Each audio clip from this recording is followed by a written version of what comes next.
大家好，今日想同大家傾下一個近期喺香港醫療界，甚至係好多街坊口耳相傳之間都非常熱門嘅話題。我諗大家行過路過或者睇新聞嘅時候，都可能留意到中醫醫院呢4個字出現得越嚟越頻密。冇錯，講緊嘅就係香港即將落成嘅第一間中醫醫院，同埋依家其實已經靜靜雞服務緊大家。但可能好多人都未識得用盡佢嘅18區中醫門診服務。點解突然間要講呢個話題呢？因為我發現身邊好多朋友，尤其是屋企有老人家，或者自己本身有長期痛症嘅朋友，佢哋對於睇中醫嘅需求真係好大。但係一講到價錢，睇私家動不動幾百蚊一劑藥，計落條數都幾襟計。而政府其實喺呢方面係有好多資源放咗落去。但係資訊有啲散，甚至有啲誤解。譬如有人以為一定要係綜援先有得評，又或者以為公營中醫就係求其睇下傷風感冒。所以今日我就想同大家做一個超級詳盡嘅深挖，一次過講清楚即將喺2025年底、2026年初分階段投入服務嘅香港中醫醫院到底有咩咁巴閉，同埋喺醫院未開之前，你依家即刻可以用到嘅18區中醫門診網絡到底係點樣運作？當中仲有啲你可能忽略咗嘅免費或者資助細節。如果你想幫自己或者屋企人慳返啲醫療開支，又想享受到比較規範化嘅中醫服務，今日呢條片你真係要聽到最後，因為我會將每一個步驟、每一個收費嘅細節，全部拆開嚟同你講。首先，我哋嚟聚焦一下大家都好期待嘅焦點，就係香港首間中醫醫院。呢間醫院嘅選址喺將軍澳百勝角，如果你對嗰邊唔熟，其實就係喺消防及救護學院隔籬。呢個項目唔係講玩，係香港醫療發展史上一個好大嘅里程碑。因為以前我哋講公營醫療，主要都係講緊西醫為主嘅醫管局醫院，中醫好多時都係輔助性質。但係呢間中醫醫院係由政府出資興建，然後交俾香港浸會大學做營運機構，係真真正正由中醫主導嘅醫院。根據最新嘅進度，呢間醫院預計會喺2025年底、2026年初開始分階段投入服務。大家記住呢個時間點，2025年底、2026年初，即係話距離依家其實唔係好遠㗎咋。咁你會問，呢間醫院有咩咁特別？係咪即係好似普通診所咁大間啲？絕對唔係。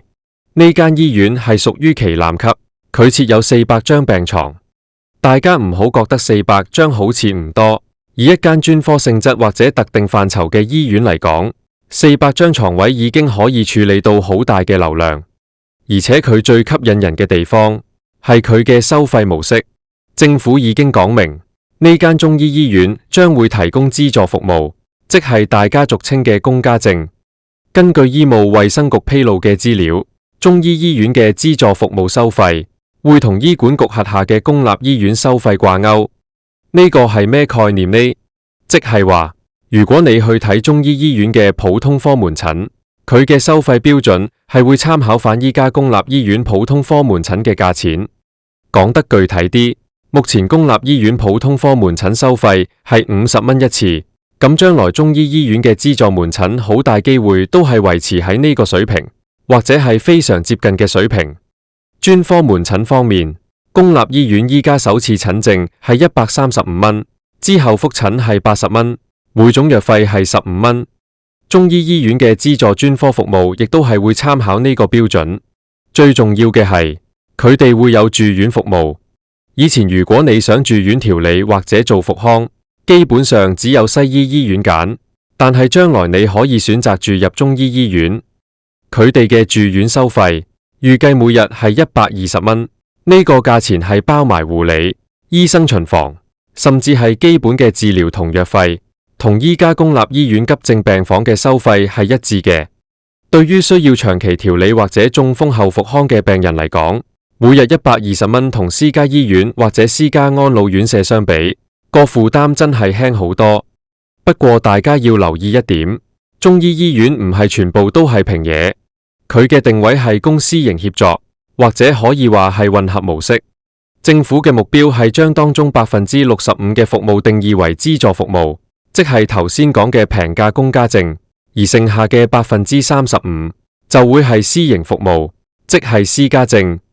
私家證嘅收費就會按市場價格或者成本去定，當然服務可能會更加個人化，或者可以指定某啲名醫。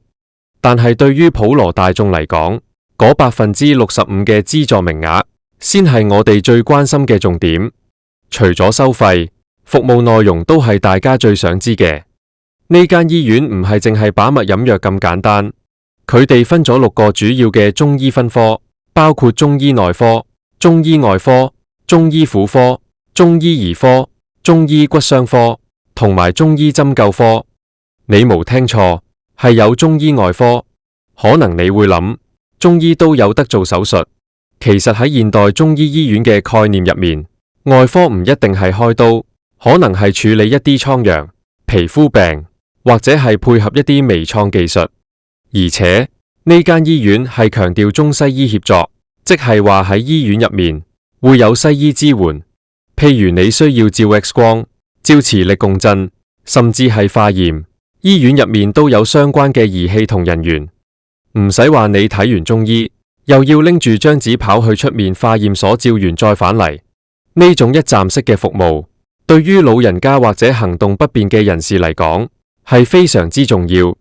特別值得一提嘅係，醫院會重點發展某啲專病項目。依家已知嘅係，佢哋會針對中風後復康、腫瘤科同埋痛症管理呢幾方面做重點。譬如中風病人，黃金復康期好重要。如果有中醫嘅針灸配合西醫嘅物理治療，效果好多時會比單一治療好。以前你要兩邊走，將來喺中醫醫院就可以一次過搞掂。對於癌症病人，電療化療之後身體好虛弱，或者有好多副作用，中醫嘅調理就可以起到好大嘅舒緩作用。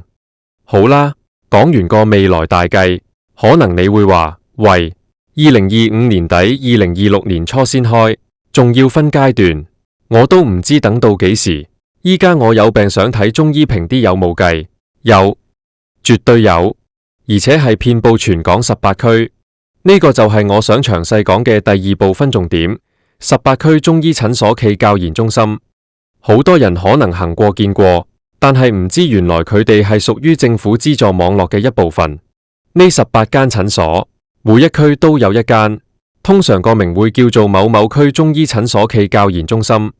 佢哋嘅運作模式好特別，係由醫院管理局、非政府機構同埋本地嘅大學三方合作營運嘅。因為有醫管局嘅參與，所以佢哋係有提供政府資助嘅門診服務。講下收費先，呢個係大家最關心嘅。喺呢18區中醫診所睇政府資助門診，每一次嘅收費係120蚊。呢120蚊包啲咩呢？包咗診金，同埋最多5劑嘅中藥。大家計下條數，依家喺出面睇私家中醫，診金可能都要100幾十，藥費另外計。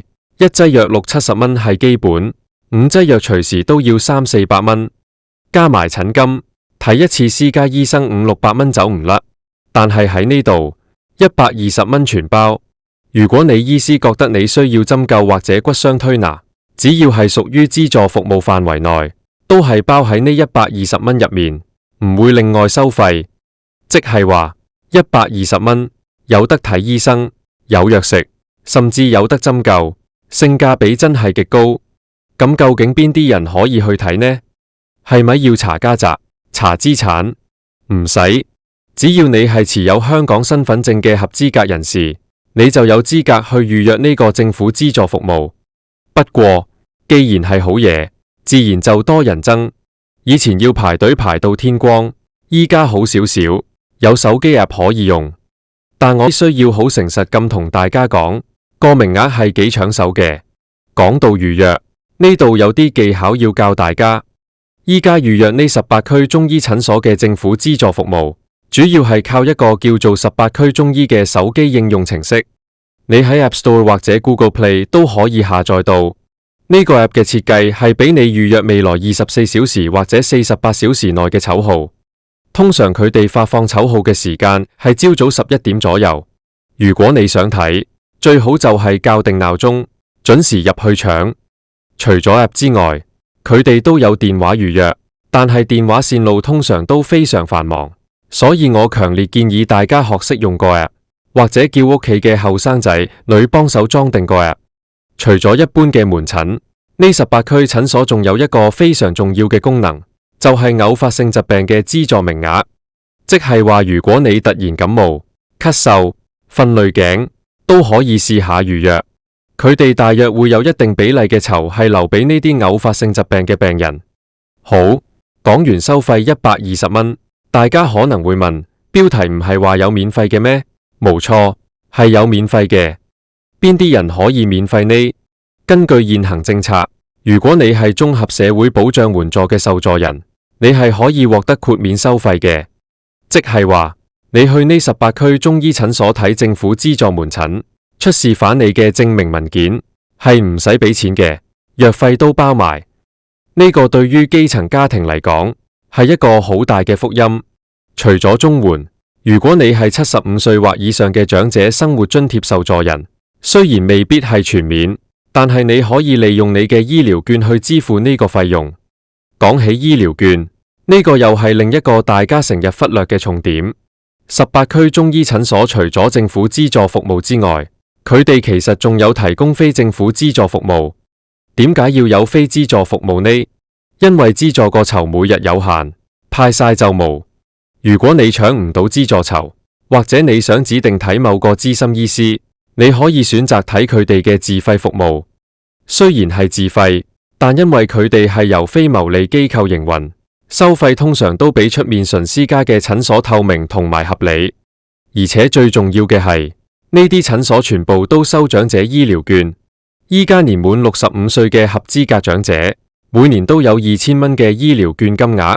如果係兩公婆共用，金額仲可以靈活運用。自從政府推出咗長者醫療券獎賞先導計劃之後，如果你喺同一年度累積使用至少1000蚊醫療券喺預防疾病或者管理慢性病上面，仲會額外送多500蚊俾你。18區中醫診所嘅服務，好多都符合呢個獎賞計劃嘅要求。譬如你去做治未病嘅調理，或者長期跟進高血壓、糖尿病嘅中醫調理，都可以用醫療券扣數。所以如果你係65歲以上嘅老友記，就算搶唔到嗰120蚊嘅平籌，用醫療券去睇自費位，其實變相都係唔使自己攞銀包出嚟俾現金，而且服務時間可能仲彈性啲，唔使同人爭崩頭。我想再深入少少講下呢18區診所嘅中西醫協作服務，因為呢個係好多長期病患者最受惠嘅一環。目前醫管局喺好多間公立醫院都已經推行緊中西醫協作計劃，主要涵蓋3個病種：中風治療、肌肉及骨骼痛症同埋癌症舒緩。運作模式係點呢？如果你或者你屋企人依家住緊公立醫院，譬如話不幸中風入院，喺某啲指定嘅醫院，主診嘅西醫團隊如果評估過病人適合做中醫治療，佢哋會邀請中醫師去病房會診。呢個服務係有資助嘅，病人只需要俾120蚊一次，就可以喺住院期間接受針灸或者中藥治療。呢個唔係要去18區診所，係醫師直接入醫院病房幫你做。而當你出院之後，你需要繼續做復康，這時候18區中醫診所就發揮作用啦。佢哋有一個叫做中西醫協作中風復康治療嘅門診服務，只要你係符合資格嘅中風病人，經公立醫院轉介，你去18區診所做針灸同食藥，都可以享受到120蚊嘅資助價。呢個比起你去出面私家睇針灸，一次幾百蚊，成個療程做落嚟隨時慳返幾千甚至過萬蚊。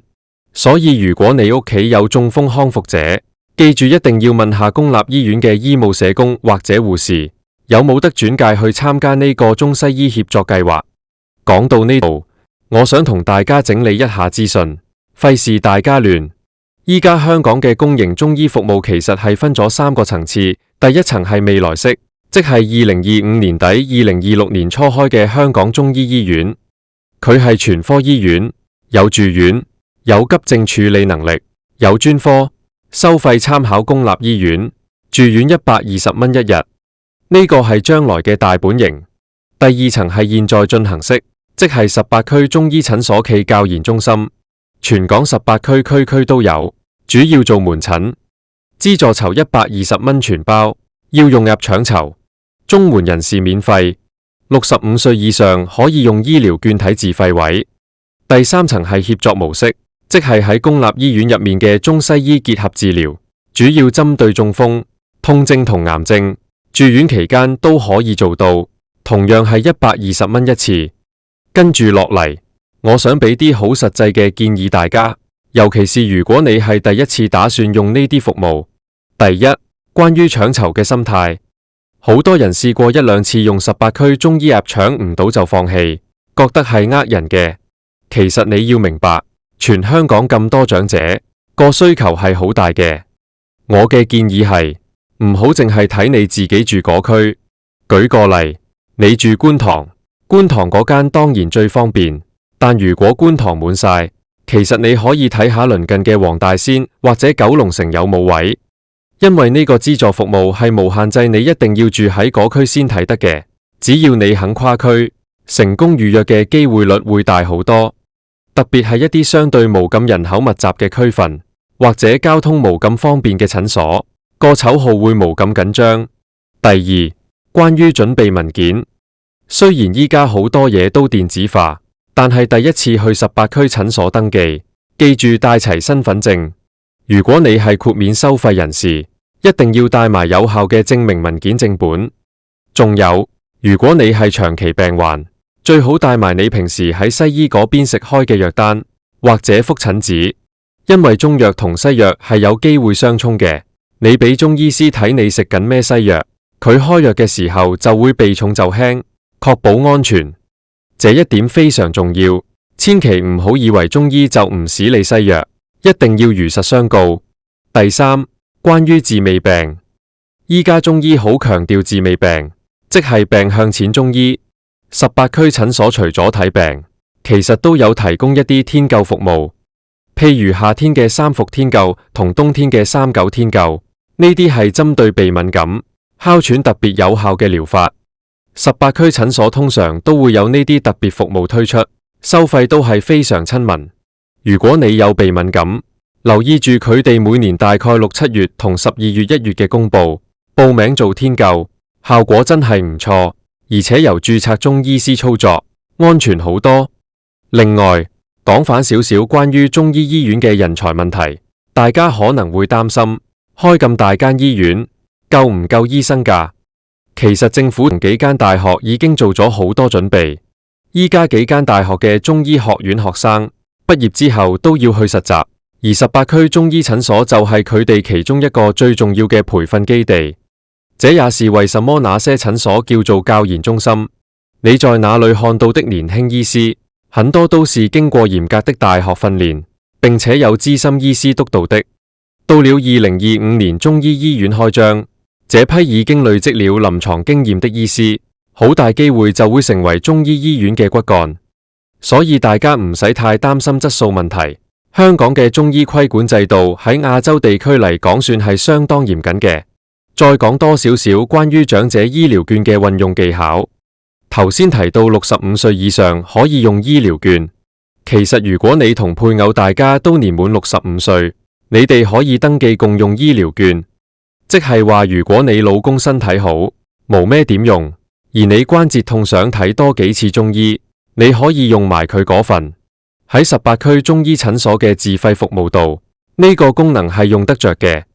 既然政府俾咗錢你，就唔好浪費，用嚟調理身體，減少病痛，其實長遠嚟講係賺咗。而且喺公營機構或者呢啲非牟利機構用醫療券，最放心嘅係佢哋唔會好似某啲不良商家咁亂咁推銷你買海味或者買啲唔由得嘅藥材，佢哋係實報實銷，睇幾多扣幾多。對於老人家嚟講係最安全嘅消費場景。我想特別講下關於痛症呢個範疇。依家都市人，唔好話老人家，連30、40歲嘅打工仔都成日腰酸背痛。18區診所嘅針灸服務其實非常受歡迎。如果你去私人診所做針灸，可能要幾百蚊一次。喺18區診所，如果你排到資助籌，120蚊包埋針灸，真係好抵。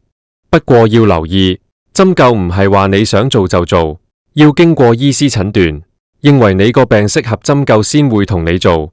如果你係想去做推拿按摩放鬆嗰種，嗰啲就未必屬於醫療範疇。但如果你係有具體嘅痛症，譬如坐骨神經痛、50肩，中醫嘅針灸治療喺舒緩痛楚方面係有醫學實證嘅。仲有一點可能大家冇留意，就係公務員及合資格人士嘅福利。如果你係現職公務員或者退休公務員，你去18區中醫診所睇病，係有特定嘅安排。雖然18區中醫診所本身唔屬於公務員醫療福利嘅全面範圍，但係政府設立咗公務員中醫診所，分別喺東區尤德夫人那打素醫院同仁濟醫院等等。不過嗰啲名額更少，所以對於公務員朋友，我都係建議你留意返18區診所嘅資訊。有時候佢哋會有啲特定嘅計劃或者優惠，但主要都係跟返大隊。120蚊其實對於公務員嚟講都係一個好合理嘅選擇，尤其係可以用嚟調理身體。隨着2025年中醫醫院嘅落成，我相信成個香港嘅中醫氛圍會更加濃厚。以前大家可能覺得中醫係調理，西醫係救命，但將來中醫醫院會有深切治療部嘅支援，雖然主要係西醫支援，但這意味着中醫將會介入更多重症嘅治療。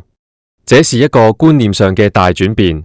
作為精明嘅香港市民，我哋要與時並進，了解呢啲新嘅醫療設施點樣用到盡。總結一下今日嘅重點：第一，期待2025年底、2026年初，將軍澳嘅香港中醫醫院落成，到時會有住院服務，收費對標公立醫院，120蚊一日住院費係亮點。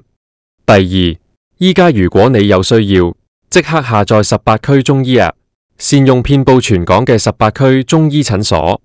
記住資助籌120蚊全包，綜援免費。第三，65歲以上嘅老友記，善用你嘅醫療券，喺呢啲診所睇自費位都係一個好選擇，既安全又可靠。第四，如果有長期病患或者中風復康需要，主動向公立醫院查詢中西醫協作計劃，可以慳返好多復康費用。醫療資訊其實就係錢，你知道多啲，唔單止可以幫自己慳錢，仲可以喺關鍵時刻幫到屋企人。唔好等到有病先嚟周圍撲，依家就做好準備，了解清楚自己區嗰間中醫診所喺邊度 ，download 定個 app， 得閒留意下佢哋嘅資訊。希望今日呢個咁詳盡嘅分享可以幫到大家釐清香港公營中醫服務嘅脈絡。如果你覺得呢啲資訊有用，記住唔好吝嗇，share俾你身邊嘅朋友，尤其係屋企有老人家嘅，話俾佢哋知原來有120蚊睇中醫呢隻大鴿乸隨街跳，同埋話佢哋知2025年將會有間大醫院專門照顧佢哋。最後，我想問下大家，你有冇試過用18區中醫 App 預約過？成唔成功呢？或者你對於即將落成嘅中醫醫院有咩期望？係想佢多啲專科，定係希望收費再平啲？